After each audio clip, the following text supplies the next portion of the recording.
কিছু কিছু মানুষ আছে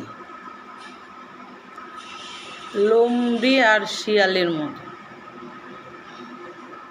স্বার্থের জন্য মানুষকে বাড়িতে ডেকে স্বার্থ নেওয়া হয়ে গেলেই তার নামে বদনাম আরম্ভ করে দেয়।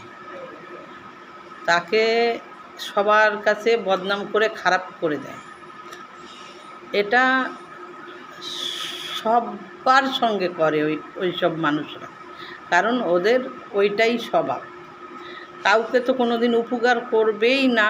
মানুষ শুধু ঝেড়ে খাওয়ার জন্য তৈরি হয়েছে ওইসব মানুষরা। মানুষের মাথা মুড়িয়ে খাবে, না খেতে পারলেই মানুষের বদনাম আরম্ভ হয়ে যাবে। এটাই হলো মানুষের কুস্বভাব।